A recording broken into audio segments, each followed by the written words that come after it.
call us to be impure, but to live a holy and pure life. Pure life. Pure. Pure life, pure life. Sa mga sulat ni Apostol Pablo, ito lagi niya sinaano to live a holy life. Kasi nga God is holy. So tinawag tayo ng Panginoon para maging holy. He is our example. Yun ang ng Panginoon. And then, sabi nga, wala pa talagang papasok sa kaharian ng langit na namumuhay sa immoral na, sa sexual immorality. Hindi papasok. Sinabi naman yan sa Bible. Kaya nga, merong binigyan tayo ng Panginoon ng kakayanan to control our body. Hindi natin kayang kontrolin yung katawan ng iba, pero tayo, kaya natin. Dahil sa relationship natin sa Panginoon. Without Him, hindi rin natin kaya. Yes. Hindi rin natin kaya. Kasi sabi ko, ako sa akin nga, sabi ko, dumating ako sa edad ko na ganito. Kung wala ang Panginoon sa akin, May blue eyes ka na ngayon, Ate Bioli. May blue eyes ka na sana ngayon. Mag-uwi ka na ng blue eyes. Kaya nga kapatid kung hindi nga ako nakakilala Kung sa wala akong Panginoon, hindi talagang pinursunan may blue na. eyes na ako ngayon. Oo. May blue baby May blue pa. eyes na ako dapat ngayon. Baka blue baby ang lumabas naman. Kaya nga, So, nang dahil sa Panginoon, isinantabi na yung blue eyes na yan. Kailangan sa buhay. nakakakala nung ibang alak no? Blue eyes lang. Lahi yung lahi. Okay. So, yun yun. So, nang dahil sa Panginoon, kaya makamaano natin na makakaya. Kaya hihilingin natin ang tulong ng Panginoon. Okay? So, the reason Paul wrote the Thessalonians believers again so soon is because he learned that their persecution was getting worse. So, nagiging worse. So, kaya sulat ulit si Apostol Pablo sa Thessalonians. Diba? Sabi niya, and he wanted to clarify something. Some people misunderstood Paul's first letter and were so sure that Jesus was coming soon. They quit their jobs. Others thought that he had already come. So, padating na ang Panginoon. Huwag na tayo magtrabaho. Magkantay na lang. Ganon ang ginawa ng iba. So, ang iba naman nga, naniwala sa sinasabi na dumating na ang Panginoon. Pero hindi. So, dito sa sulat ni Apostol Pablo sa 2 Thessalonians, kinlarify niya na hindi pa dumadating ang Panginoon. Kasi may mga mangyayari pa bago dumating ang Panginoon. Paul told the Thessalonians that Jesus can come until the man of lawlessness appears. The coming of lawlessness one will be in accordance with the work of Satan displayed in all kinds of counterfeit miracle signs and wonders. So ito yun. Kapag nakakakita na tayo ng mga kung ano nangyayari kababalaghan na nagiging taliwas sa sinasabi ng Panginoon, ito na yun. Malapit na. May mga sa napapabalita. Di ba sabi niya yung will be accordance with the work of Satan displayed in all kinds of other miraculous signs and wonders. May napapabalita na sabi nila yun sa mga nakarating ngayon sa astronaut at saka yung iba ngayon nakakakita sila ng mga yung sa UFO, yung mga aliens. Parang ngayon, dumadami ngayon nagpapatotoo na talagang meron.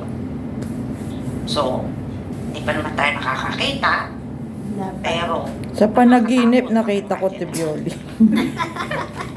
Si Kuko. Si Cookie yung nakita Si Cookie pala. Si Cookie. Hi, Pastor! Si Cookie yung nakita mo. okay. Si Cookie pala. Aba, hindi siya maaari. Sige, malapit na tayo. Tagdagan mo lang ang tubig tayo. Ano na lang natin. Okay, Sayang si Cookie. Si Cookie pala. Hi, Pastor! Diba? Hello. Yeah, you eat first, Pastor. You eat Nakapolo first. pa si... Ayan. Si Pastor. Sa kaila. Yeah. Hello, Pastor. Yeah, do your Bible study. Okay. It's only a few minutes left. Okay, sa pakibasa yung ano, in addition, In addition, Paul told the Thessalonians that they need to work until Jesus comes back. He had already addressed their issue when he was in Thessalonica, and in his first letter, where we were with you, we give you this rule: if a man will not work, he will not eat. I remember this. I remember this kay A man will not work. Yeah, He will not which is this is reality dapat talaga sabihin, no? Kung pwede mo lang talaga to i-ano sa tao, no? Kung hindi ka magtatrabaho, huwag kang kumain. Kasi biblical yun. yun ang sinasabi. Sinabi ko to. Okay, Ay, Sa mga sinabi ko babae sa ko yeah, inano ko din to. Tanga, sige nga, shout out mo nga. Sinasabi ko to sa dalawa kong anak ha, pag hindi kayo magtrabaho, Huwag huwag kayong kumain. Oo, ganun din. Parang ang anak na parang proper pa, pero yung sa partner mo, my gosh. Parang gusto mong sabihin ka. Ano? Salamat naman sa Panginoon. Parang may pinagdadaanan to Meron sa talaga. partner. Hindi, nung panahon pa yon, I'm not focusing in before. Parang masarap na lang maging buhay, Ate Balls. Ate Balls na naman to. Dami mong pangalan sa kanya. Si ate naman, ano masasabi? okay, so sige. May pinagdadaanan. Ha? Sa kasama. Bebe, okay ka lang gan? Okay ka lang gan? Kasunod, Shout out mo we hear that some among you are idle. They are not busy. They are busybodies. Such people we command and urge in the Lord Jesus Christ to settle down and earn the bread they eat. Lead a quiet life. Yeah. Sige. Ito yung mga tao na paikot-ikot na ayaw magtrabaho, naging hindi sila pinapagalaman yung buhay ng iba. Pero sila hindi nagtatrabaho. Abay, mahirap magtambay. Hoy, wag kang ganyan, te. Mahirap na trabaho yon. Mahirap din na magtambay Kasi pag ka. wala silang maging issue doon, problema yun. Dapat marami silang laging namamarites. Otherwise, sila naman ang ano. Pero sa totoo lang, masarap din nagmamarites. Paminsan-minsan naman. Wag mo yung Paminsan-minsan, buhay yung mo. kumbaga pag boring yung buhay, Oo, pag-usapan naman natin yung buhay nito. Pero I mean, yung Parang uupo ka sa labas ng bahay mo, nag-aabang ka na may marites. Pag wala kang mamarites, umiinit ulo mo. Iba na yan. So dito na tayo, lead a quiet life. Lead a quiet life, mind your own business. Yan. And work with your hands, so that your daily life may win the respect of outsiders, and so that you will not be dependent on anybody. Yep. Okay, so as much as possible talaga, huwag magdidepend sa Yes. iba. Yes. Mind your own business talaga, no? Totoo I agree. yun. Eh, paano naman? Wala naman akong business, oy. Dahil hindi lang yung business sa business, pinag-usapan ng buhay, ng may buhay. That is the business. Bago mo pakailaman ng buhay ng ibang tao, pakailaman mo muna yung buhay mo. That's all. Thank you.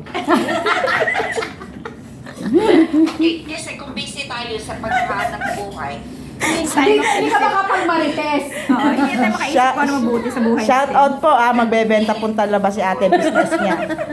Kukuha ako dyan pag lumaon. Kawain ng Panginoon, anong time natin sa ibang mga ganun ba? Yun ang dapat na magandang imarites sa Tibioli, ang kabutihan ni Lord. Amen.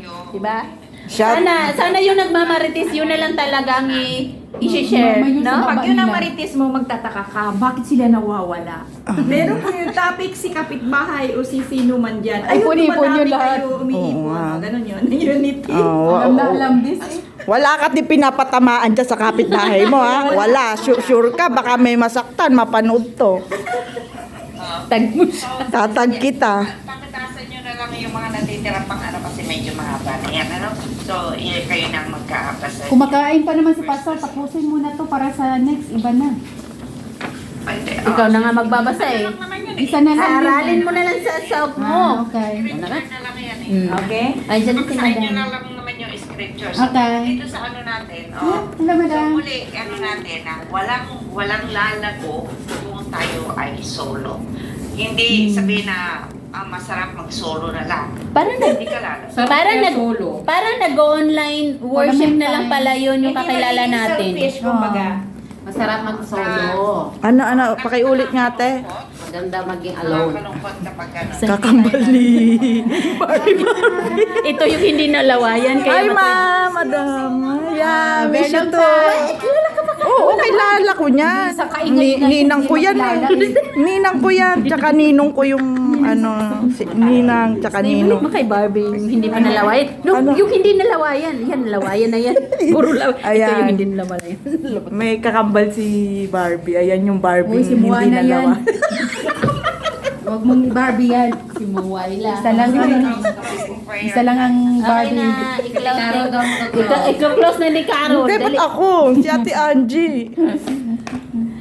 Si Ate Angie. Sige, ikaw na, Angie. Okay, let us pray. Ama naming banal at makapangyarihan sa lahat, Panginoon, pinupuri at pinapasalamatan ka nga po namin, O God, sa natapos nga po namin Bible study, Lord God.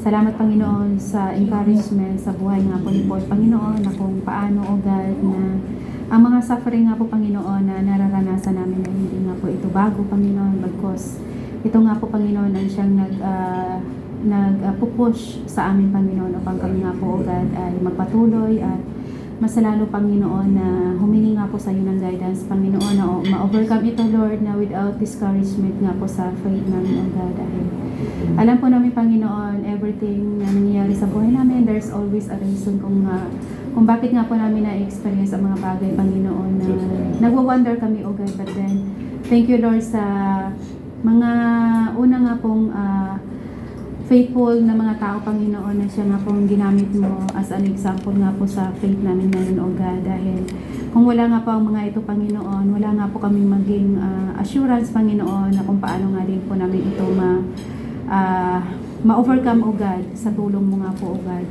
Kaya dalangin ko, Panginoon, na kung paano nga po si Paul, O God, ay ganoon ang boldness ng kanyang pag-share ng iyong mga salita, Lord.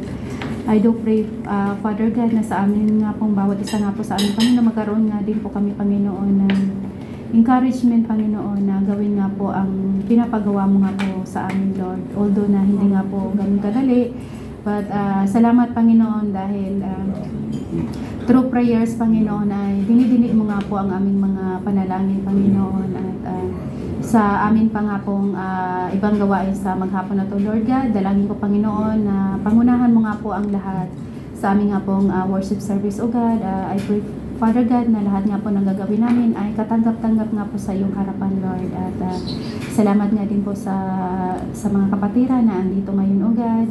I-bless mo nga po kaming lahat at ang kasama nga po ang aming mga mahal sa buhay sa Pilipinas. Thank you, Lord, for everything. For in Jesus' mighty name we pray. Amen. Amen. Thank you, Lord. Bisita mo, bunso, hindi pa nabalik.